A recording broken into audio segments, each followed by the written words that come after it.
Merci Rémi André.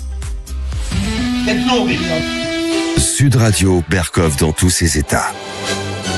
Nous sommes en guerre. C'est légal de prélever son pourcentage. Large panneau allemand, Donald Trump et Graham. Indonesia, Malaysia, Cambodia. Oh, look at Cambodia, 97%. Est-ce que c'est du vol? Ah non. United Kingdom, 10%. Il les a rendus plus chers, c'est tout. Donald Trump n'a qu'un mot à la bouche. Tariffs. La semaine de tous les dangers pour les marchés financiers. Je vais me rendre plus riche que les PDG les plus importants de tous les États-Unis d'Amérique. I always say tariffs is the most beautiful word to me in the dictionary. Nous sommes en guerre. Ah là là là, vous avez entendu Donald Trump, tariffs, le plus beau mot de la langue anglaise, les tarifs douaniers. Et oui, c'est parti. Comme en 14 ou comme en 40, je ne sais pas, mais c'est parti. Barrière tarifaire plus élevée. Et alors, plus élevée, attention, hein, c'est plus de la rafale, c'est plus du tir au pigeon. Là, c'est la foire du trône à la puissance 100 000. Chine, plus 34%. Union européenne, plus 20%. Vietnam, plus 46%. Ils vont refaire la guerre du Vietnam ou quoi? Taïwan, plus 32%. Royaume-Uni, 10%. Bon, on les soigne encore, hein, la perfide Albion. Afrique du Sud, 30%. Israël, 17%. Chili, 10%. Et on sentait quand même Trump, et on sentait l'euphorie de Trump en train de dire, oui, Malaysia, etc. Charles Gave, bonjour. Bonjour. On est toujours, évidemment, vous le savez, heureux de vous recevoir. Vous êtes président de l'Institut des Libertés. Vous avez beaucoup écrit, effectivement, dernièrement sur l'épargne, mais aussi les 40 ans qui ne nous contemplent plus. Alors dites-moi, on entend tout et le contraire de tout. Vous avez vu, mobilisation du Parlement européen cet après-midi. Emmanuel Macron réunit les ministres impactés, dont les domaines sont impactés par cette espèce d'ascension irrésistible ou pas des tarifs douaniers. Et je voulais citer un entrepreneur Avix Mati qui dit riposter aux États-Unis en augmentant le droit de douane serait une erreur stratégique pour l'Europe. Donald Trump vient de semer les graines du chaos économique dans son propre pays. Ne tombons pas dans le piège de la réciprocité aveugle, car une vérité demeure, ces taxes sont payées in fine par le consommateur du pays qui les impose. Résultat, inflation, récession, perte de pouvoir d'achat, etc. On entend tout et le contraire de tout. Alors Charles Gave, de quoi cette ascension est-elle le nom? Écoutez, mon cher André, je suis content que vous m'invitiez. J'ai rarement vu dans ma carrière, mais enfin, qui est long, comme vous le savez. Oui. J'ai rarement vu le déconomètre sauter à ce point-là. Mais je vais essayer de vous expliquer en quelques mots ce que Trump est en train d'essayer de faire, parce que dites-nous tout. Je vais vous expliquer tranquillement. Quand il est arrivé au pouvoir, il a un gros problème, c'est le déficit budgétaire américain qui est absolument monstrueux. Oui. Qui avait été rendu monstrueux par les années Biden, etc., mais qui était déjà pas bien avant. Donc, il a 3 grands postes dans ses dépenses. Il a la sécurité sociale, qui est le plus important. Et donc, pour traiter le problème de la sécurité sociale, il peut pas réduire la sécurité sociale, mais il peut chercher les fraudes. Parce que vous pensez bien que dans un truc aussi gigantesque, il devait y avoir quelques fraudes. Donc là, il a envoyé Musk, qui a nettoyé un petit peu au Karcher, et qui maintenant qui a pris un peu de recul, mais qui laisse ses équipes qui vont continuer le boulot. Donc ça, c'est la première des choses. Mettons qu'il a traite le problème de faire baisser les dépenses inutiles de la sécurité sociale. Ouais. Le deuxième problème qu'il a, c'est la défense. Quand la défense, si vous voulez, on a bien vu ce que a dit le vice-président américain à Munich. J'étais d'ailleurs chez vous il y a quelques jours, j'ai dit, ça va. Il nous a simplement dit qu'ils n'avaient plus les moyens de nous défendre, et que l'Empire américain c'était fini et qu'on retournait à la nation américaine. Donc, grosso modo, il dit, démerdez-vous pour vous défendre, c'est plus notre problème. Ouais, l'OTAN et compagnie, oui, on l'a vu.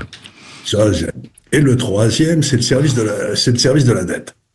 Alors, le service de la dette qui monte à toute allure et qui, lui, est difficile à gérer parce que si les taux d'intérêt se mettent à monter plus vite que le PIB, vous rentrez dans une trappe à dette et vous rentrez dans le mur. Oui, bien sûr. Et juste Charles Gave, on va se retrouver juste après cette petite pause, et puis on va parler justement de ce montant de la dette et cette extraordinaire riposte qu'est-ce qu'elle veut dire et les conséquences. Exactement. On prendra tout le temps. À tout de suite. Les durs, le petit bruit des monnaies, crypto-monnaies, dollars, etc., qui va s'allonger sur le comptoir d'Étain, disait Prévert. Le 9 avril, dans quelques jours, barrières tarifaires beaucoup plus élevées seront appliquées par l'Amérique, les USA de Trump, à une 60aine de pays. Alors, il y avait l'écologie punitive, maintenant, il y a la douane punitive. Pourcentage de base de 10% s'additionne à la surtaxe pour tous ceux visés directement par les tarifs. Charles Gave, on en parlait, vous disiez, voilà, il y a la dette, il y a la défense, il y a effectivement la charge de la dette, je rappelle, 33 000 milliards de dollars, 33 trillions, plus intérêts. Donc, alors pourquoi cette décision spectaculaire, c'est le moins qu'on puisse dire? Eh bien, écoutez, je vais vous raconter l'histoire. Allez, on va prendre une société comme Apple. Oui. Des fleurons américains. Hein. Oui. Elle fait sa recherche et ce développement aux États-Unis. Puis ensuite, elle trouve des usines qu'elle possède pas, mais à qui elle donne ça en sous-traitance, qui va faire les téléphones. D'accord. En Chine. Et le téléphone en Chine, il coûte à peu près $100. Ah. Et ensuite, alors, aux États-Unis, il coûte $1000. Ah oui, d'accord. Différentiel intéressant, oui. C'est déjà pas mal. Donc, oui.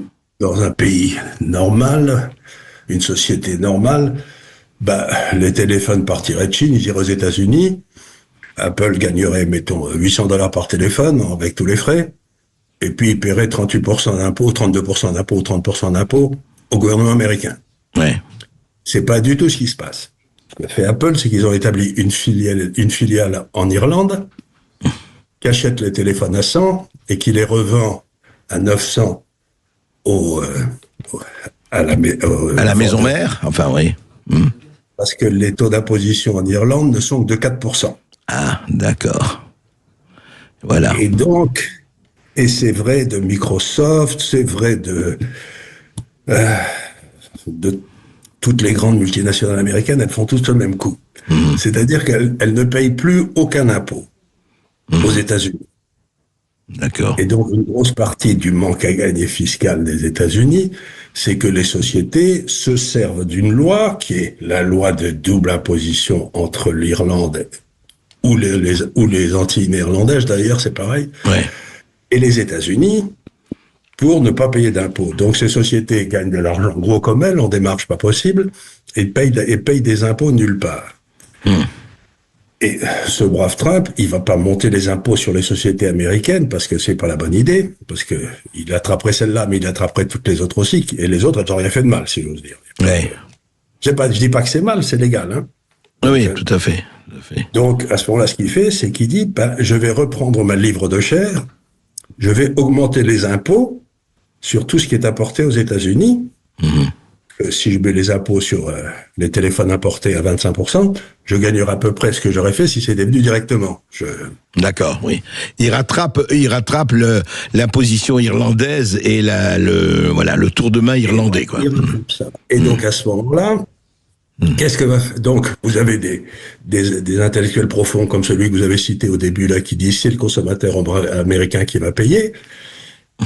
C'est vrai si c'était venu directement de la Chine mais là ce qui va se passer c'est qu'Apple va se poser un problème délicat, c'est est-ce que j'absorbe les 25% dans une marge de 80% ou est-ce que j'essaie de mettre mon téléphone à 1500 € ou à $1500? C'est sûr que non, ils vont l'absorber. Oui, ils vont pas hausser, c'est ça, parce que tout le monde dit oui, ça va être l'inflation, la récession, ça va être terrible et tout. Ça va faire baisser les marges de Microsoft, d'Amazon, il va reprendre une partie importante du pognon que ces gens-là ont détourné. C'est un abus, si j'ose dire, de ce qui s'est passé. Ces grandes sociétés multinationales américaines ont fait un abus d'intelligence comptable. Ouais, d'accord. C'est-à-dire qu'elles ne contribuent absolument plus aux dépenses communes des États-Unis. Elles se sont créées une espèce de monde où elles vendent partout, elles bénéficient de tous les avantages de tous les États, mais elles payent nulle part. C'est ça, aucun inconvénient, tous les avantages. C'est-à-dire que, voilà, le bénéfice c'est pour ma poche. On peut dire que la politique américaine, en particulier avec les démocrates, a été faite pour le bénéfice de Bill Gates. Oui, c'était... Ouais. Donc, ce qu'il fait, c'est qu'il rattrape ça. Et donc, ça veut dire qu'il va y avoir une baisse profonde des marges de toutes les sociétés que j'ai mentionnées, Amazon, Microsoft, tout ce que vous voulez, etc. Toutes celles qui ont ces accords de double imposition, Ouais.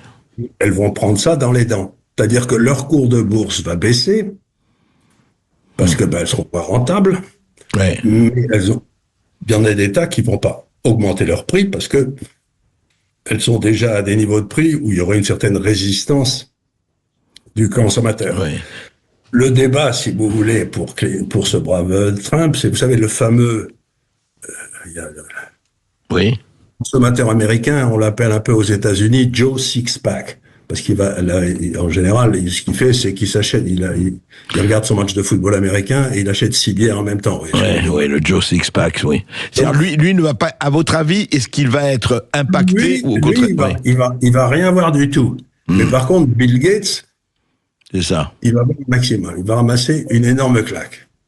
Donc, que fait Trump, c'est qu'il dit, puisque vous avez trouvé des moyens astucieux de ne pas payer, je ne peux pas changer les accords entre l'Irlande et les États-Unis parce que ça prend des années à négocier. Mais par contre, je peux récupérer ça, ou une partie importante, par l'intermédiaire des droits de douane. Ouais.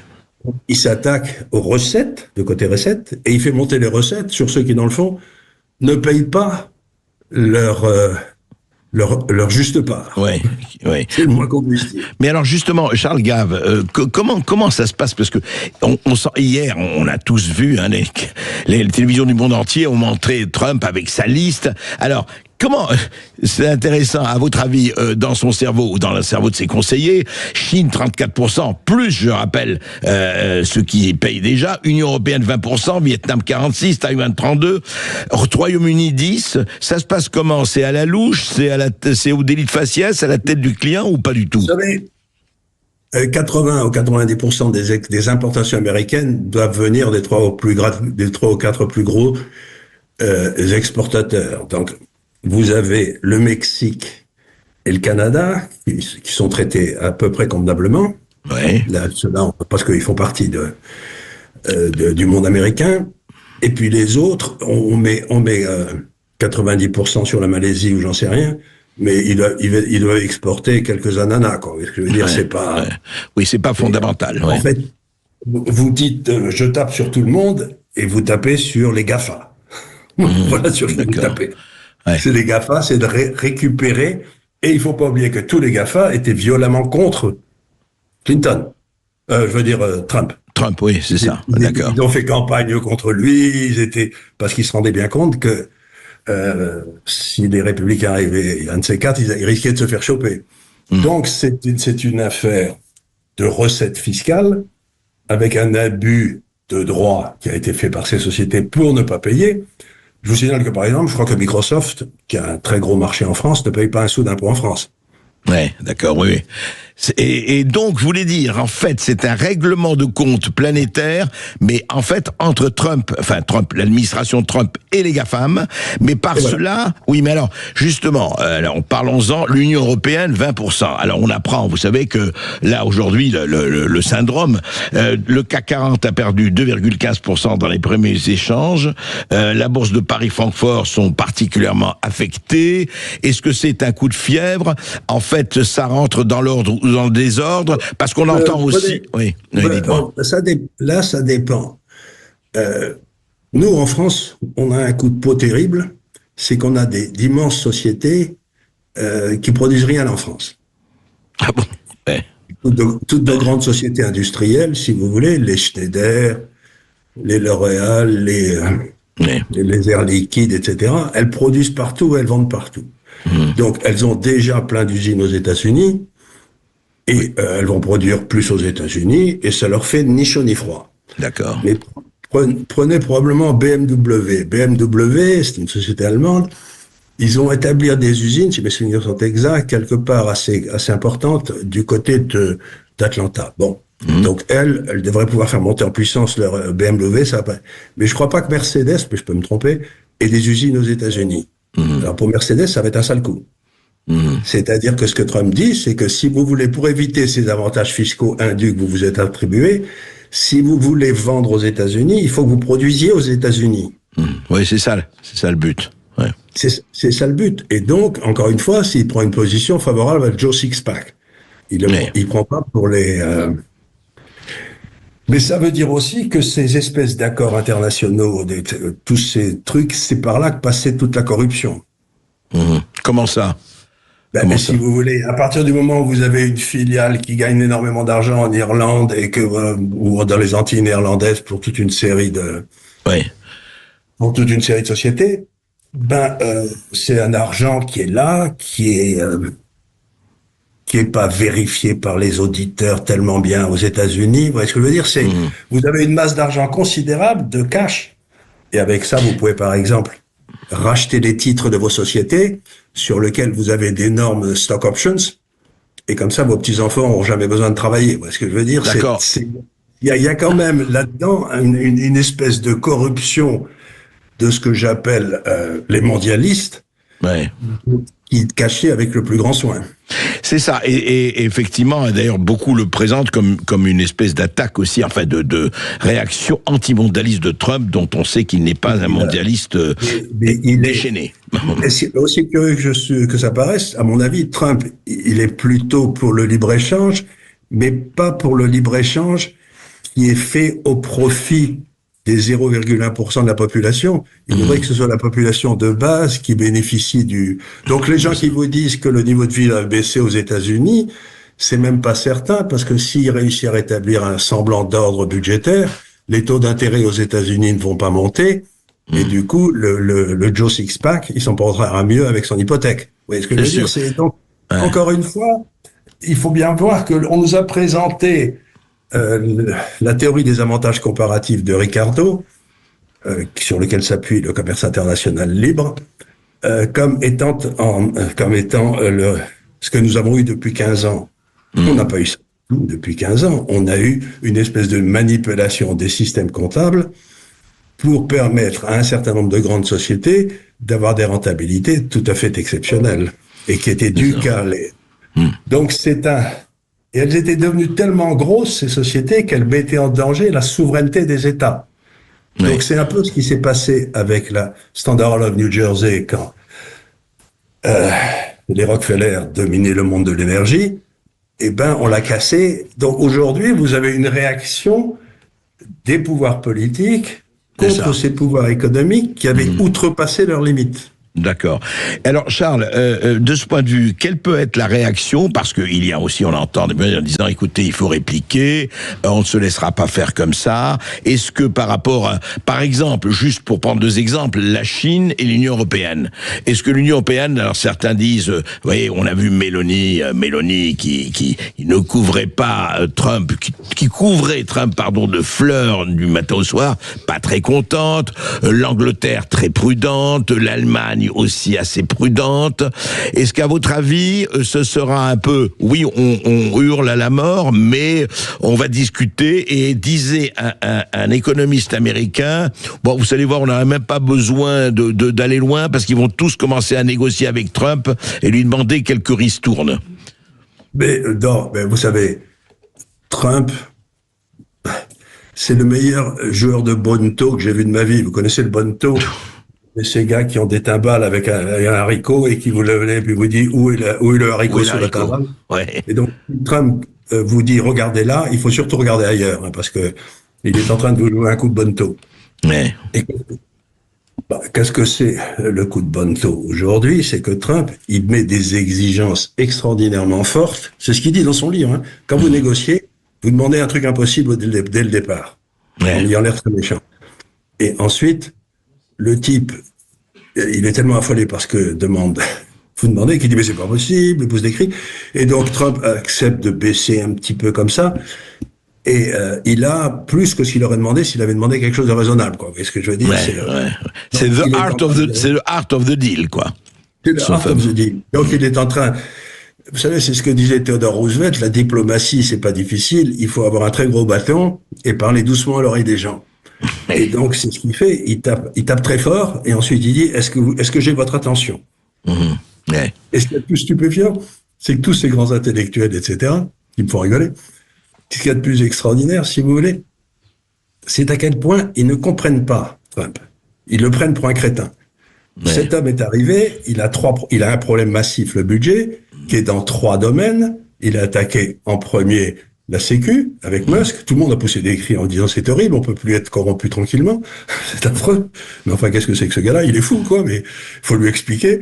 C'est quand même étonnant. Et puis ensuite, il a dit à Munich, là, avec Vance, eh bien, vous savez, vous allez vous défendre tout seul, parce que nous, on n'en a rien à foutre, c'est plus notre problème. Ouais. Recris d'orfraie.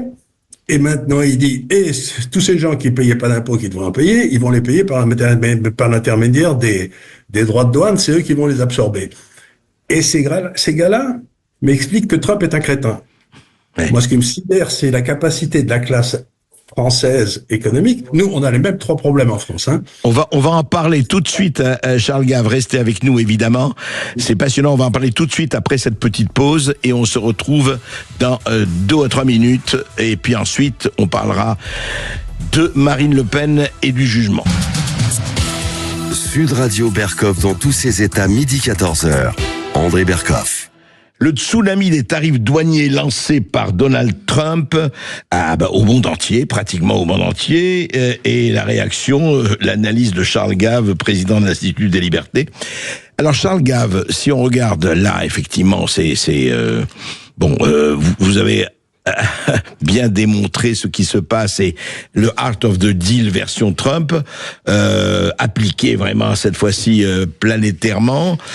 Au fond, qu'est-ce qui peut se passer ou pas dans les jours ou les semaines qui viennent? C'est-à-dire, on va assister à des négociations, on va voir qui va faire quoi, et à votre avis, ça va s'arrêter là, ou ça peut amener un certain nombre de gens, parce qu'on dit mais il faut que l'Europe se réunisse, l'Europe se défende, etc., l'Union européenne.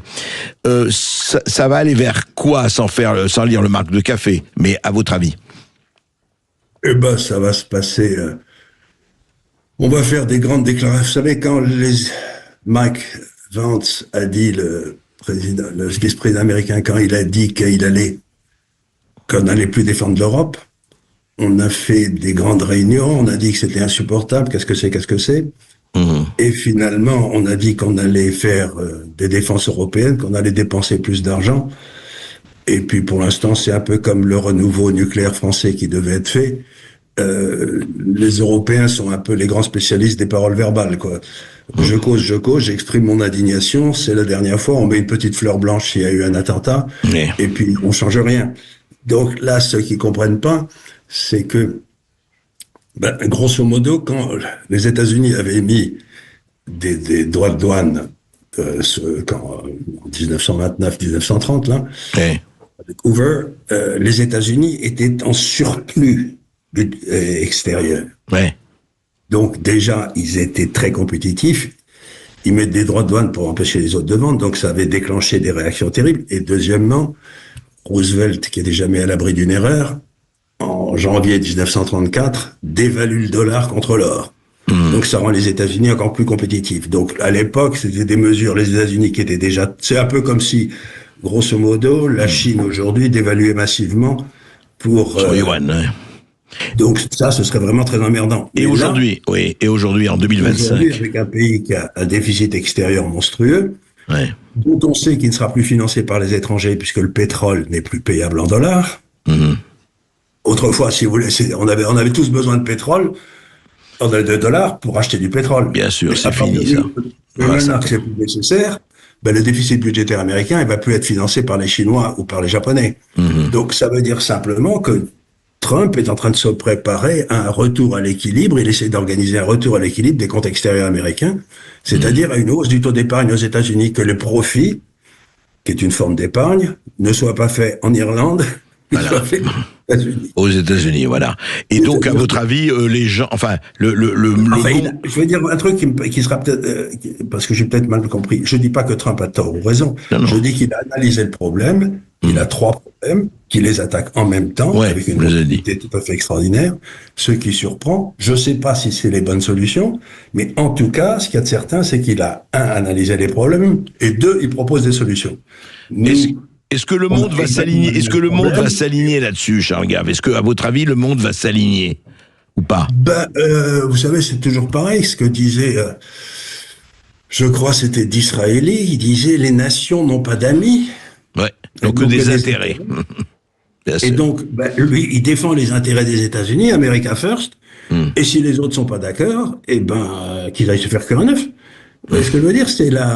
Il n'est pas tenu par je ne sais quelle sentimentalité vis-à-vis de je ne sais qui. Donc, le but de Trump, c'est de remettre les États-Unis dans un état financier. Voilà. Je sais pas si les solutions qu'il choisit sont les bonnes, mais en tout cas, je sais qu'au moins, il a analysé le problème et il propose des solutions, ce qui fait une grosse différence avec l'Europe. Ouais, c'est tout le problème, effectivement, et on va suivre ça. Merci Charles Gave. On va voir ce qui va se passer dans les prochains jours et les prochaines semaines, mais en tout cas, voilà, le défi est là, les choses sont sur la table, comme elles seront bientôt sur la table entre Trump et Poutine pour l'Ukraine. Évidemment, on suivra ça, et puis toujours plaisir de vous écouter. Sud Radio André Berkoff. Berkoff dans tous ses états, ça balance pas mal sur Sud Radio. Et juge, en rentrant chez vous le soir, est-ce que vos âmes sont tranquilles? Les juges, Ringo, est-ce que vos âmes sont tranquilles? Je ne sais pas si leurs âmes sont tranquilles ou pas. Et puis, il n'y a pas les juges, il y a des juges, pas de généralisation.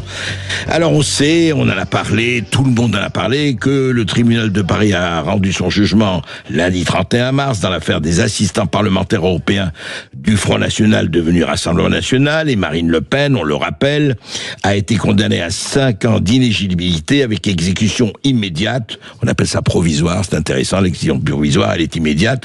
Elle a été également condamnée à 4 ans de prison, dont 2 ans ferme aménagés sous bracelet. Alors elle a fait appel, on verra ce qui va se passer. Bonjour Fabrice Bonal. Est-ce que Fabrice Bonal est avec nous? Bonjour. Oui, bonjour Fabrice Bonal. Bonjour André. Oui. Fabrice Bonnard. Alors Fabrice Bonnard. Bonnard comme le peintre. Oui, voilà, Bonnard comme le peintre. Excusez-moi, je sais pas pourquoi j'ai dit Bonal. C'est l'émotion. Alors, dites-moi donc, nous sommes avec Maître Dangloan qui va nous. Mais nous sommes tous en ébullition. Oui, je vois ça. On est tous dans tous nos états. Alors, dites-nous, vous dites quoi de cela, Fabrice Bonnard? Alors, André, à titre liminaire, je voudrais vous remercier une fois de plus de l'œuvre d'information que vous délivrez avec Sud Radio et vous en particulier, en donnant la parole à des personnes spécialisées qui font l'effort d'être pédagogues. C'est le cas de le Gave, l'économie et le droit, sciences humaines. Excusez-nous, Fabrice Bonnard, prenez votre téléphone parce qu'on vous entend mal, la communication hachée, on vous voit bien, mais on vous entend mal. Est-ce que vous avez votre téléphone avec vous? Alors attendez, on va vous reprendre parce que la communication n'est pas bonne là, et on vous entend très haché. On va vous reprendre. Bonjour Maître François Dangloan. Bonjour. Alors, Fabrice Bonnard et vous nous avez appelé et vous dites, alors ça m'a effectivement ça m'a tout à fait non seulement intrigué et provoqué. Vous avez dit, attendez, il y a un problème. On a lu le jugement, d'ailleurs, qui vient d'être... et vous dites, ce jugement, du point de vue du droit, est nul et non avenu, en tout cas contient des faux. C'est bien ça? Alors, oui, exactement. Nous avons une difficulté, me semble-t-il. Alors d'abord, je voudrais présenter une observation liminaire. Oui. En qualité d'avocat, je ne suis intervenu ni de près ni de loin dans cette procédure. Oui. Et je n'ai assisté à aucune audience. J'ai simplement lu ce jugement qui fait 153 pages, et il m'a suffi de lire les 3 premières pages pour constater que cette décision est entachée par 2 très graves irrégularités, 2 violations particulièrement extravagantes au regard des règles de procédure. Premièrement, une violation des dispositions de nature constitutionnelle. Deuxièmement, une mention, à tout le moins une mention et peut-être d'autres mentions, caractérise, ou à tout le moins une mention, page 3, caractérise un faux en écriture authentique. Alors sur la violation des dispositions... Alors oui, dites tout parce que c'est grave ce que vous dites, voilà, enfin c'est très grave. Alors sur la disposition constitutionnelle d'abord, le juge, lorsque des parties à une procédure déposent une question prioritaire de constitutionnalité, oui, c'est-à-dire contestent la conformité d'une loi à des dispositions constitutionnelles, eh bien, la juridiction doit prendre deux décisions séparées. Une première décision sur la question prioritaire de constitutionnalité pour soit la transmettre à la Cour de cassation, soit refuser de la transmettre à la Cour de cassation. Alors, qu'est-ce qui s'est passé dans le cas de Marine Le Pen? Parce qu'il faut l'illustrer, ça. Oui. Et dans ce cas de figure, nous avons une décision qui statue sur la question prioritaire de constitutionnalité et sur les accusations pénales. C'est une irrégularité, puisque la juridiction avait l'obligation de prendre une première décision rapidement au mois d'octobre 2024 sur la transmission éventuelle de cette question prioritaire de constitutionnalité. Qui la pose, cette question prioritaire? Ce sont les personnes qui sont mises en cause. Probablement Madame Le Pen et peut-être d'autres personnes qui sont mises en cause dans cette procédure. Oui, les assistants parlementaires et autres, oui. Donc la juridiction avait l'obligation, rapidement, en octobre 2024, de prendre une décision sur la QPC, je transmets ou je transmets pas. Et ils l'ont pas fait? Ils l'ont pas fait. Ils l'ont pas transmise ni rien. Ils ont pris simplement une décision en mars, le 31 mars 2025, dans laquelle ils statuent sur la question prioritaire de constitutionnalité et sur les accusations pénales. En principe, c'est une nullité d'ordre public. La décision devrait être annulée. Alors ensuite, la question qui vous dites, excusez-moi, maître, parce que on essaie d'être précis pour nous, nos éditeurs, n'étant pas des spécialistes, n'étant pas ni avocats, ni juristes. C'est-à-dire que ce que vous dites, c'est que ce jugement en procédure aurait dû être annulé. Non, il va être annulé par la Cour d'appel. Oui, déjà, d'accord. Voilà, il sera annulé par la Cour d'appel. Ensuite, la Cour d'appel pourra, il y aura deux solutions, soit évoquer l'affaire, c'est-à-dire rejuger les accusations pénales, oui, et entrer en voie de condamnation le cas échéant, soit il y a un autre cas de figure dans lequel la Cour d'appel ne pourra pas évoquer les accusations pénales. C'est la deuxième problématique liée à un éventuel faux en écriture authentique. Alors oui, justement, vous parlez de faux en écriture. Voilà. Alors je vous ai apporté ici une décision du Conseil constitutionnel du 20 septembre 2019 qui rappelle quand on peut, dans tous les cas de figure, attaquer une décision prise par un tribunal correctionnel par le biais d'une procédure en inscription de faux. Cette procédure en inscription de faux est conduite devant le tribunal judiciaire statuant au civil. Et dans ce cas, on rédige une inscription de faux qui est déposée au greffe central du tribunal judiciaire et ensuite il faut assigner l'agent judiciaire de l'État dans le mois qui suit pour engager la procédure. Alors, qu'est-ce qu'une inscription de faux? Alors, on va en parler tout de suite après une petite pause. Voilà, et on va expliquer. Non, ce que je voudrais aussi que vous expliquiez en quoi dans le parce qu'il faut rester vraiment très concret. Donc, dans le cas de Marine Le Pen, enfin, dans le cas du jugement, qu'est-ce qui est faux? Enfin, quelle mention me paraît être... Voilà. C'est important que vous le disiez parce qu'on ne reste pas juste uniquement dans la théorie. On va s'expliquer. On va absolument. À tout de suite après cette petite pause. Sud Radio Bercoff dans tous ses états, midi 14h. André Bercoff. Et nous sommes avec Maître Dangloan et Maître Fabrice Bonnard. Juste, Maître Dangloan, on a parlé, alors vous avez parlé de cette question enfin, vous avez évoqué le Conseil constitutionnel pour parler des deux problèmes qui sont vraiment des problèmes techniques, mais en même temps très importants. Vous parlez de faux en écriture. En quoi, dans le jugement condamnant Marine Le Pen, il y aurait un faux en écriture? Eh bien, j'estime que page 3, je trouve une mention qui est la suivante. Oui. C'est une constatation personnelle du juge. Oui. À partir des conclusions qui ont été produites par les personnes mises en cause. Le juge constate qu'il est ainsi soutenu que les faits poursuivis seraient injusticiables en vertu du principe de séparation des pouvoirs consacré par l'article 16 de la Constitution du 4 octobre 1958. Eh bien, cette constatation est manifestement inexacte, parce que l'article 16 de la Constitution de 1958 porte sur les pouvoirs exceptionnels que De Gaulle a mis en œuvre dans les années 60, et non pas sur le principe de séparation des pouvoirs. Donc il est certain... Ce n'est pas l'objet, si vous voulez, ce n'est pas l'objet de cet article. Ce n'est pas l'objet de l'argumentation, ce n'est pas l'argumentation qui a été soulevée par les personnes mises en cause. Les personnes mises en cause ont soulevé nécessairement, par conclusion écrite, des conclusions qui articulent, qui reposent sur l'article 16, mais pas l'article 16 de la Constitution du 4 octobre 1958, mais sur l'article 16 de la Déclaration de 1789. Ah d'accord. Donc il y a eu confusion là. Le juge a fait une constatation qui est manifestement inexacte, puisque si vous avez les conclusions sous les yeux, vous allez percevoir que les parties ont nécessairement soulevé un moyen de procédure au visa de l'article 16 de la Déclaration de 1789, et le juge vous dit « je constate que vous avez soulevé une articulation qui repose sur l'article 16 de la Constitution du 4 octobre 1958. » Cette constatation est manifestement inexacte et elle est susceptible de faire l'objet d'une procédure en inscription de faux, et la juridiction sera obligée de constater que cette mention est inexacte. Conséquences, ça peut donner quelles conséquences alors les conséquences sont très simples.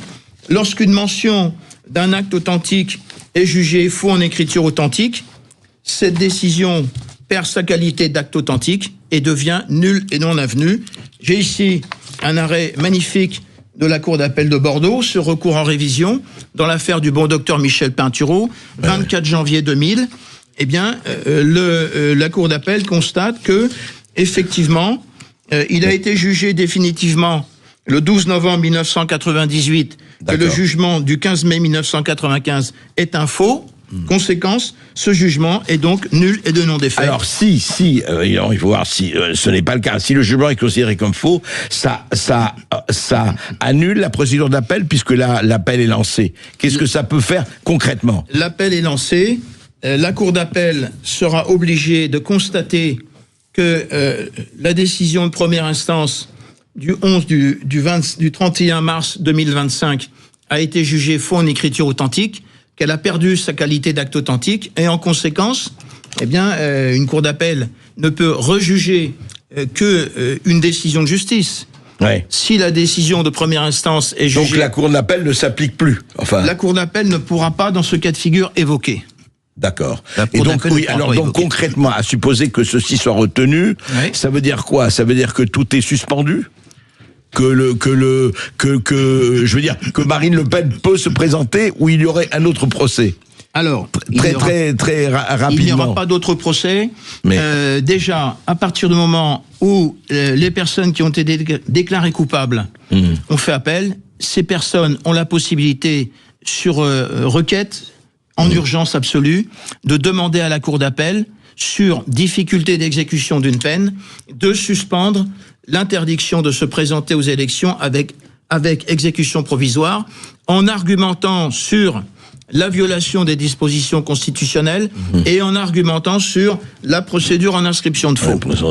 Écoutez, c'est très intéressant. C'est assez technique, mais c'est la seule possibilité qui permet, me semble-t-il, de retomber sur ses pieds. Et comme je vous l'ai dit, j'ai ici 2 décisions qui ont été rendues par la Cour d'appel d'Amiens, que j'ai fait juger faux en écriture authentique de manière définitive. Eh bien, écoutez, on va suivre ça, on va savoir ce qui se passe. Maître Bonal, juste un mot, parce que nous sommes en fin d'émission. Juste un mot, vous appuyez cela, c'est sûr. On va, en tout cas, Maître Bonal, si on n'a pas le temps de le faire, on va en reparler, parce que nous sommes en fin d'émission, et on reparlera avec vous de tout cela. Merci en tout cas de ces éclairages, et merci de ces précisions, Maître Danglorand.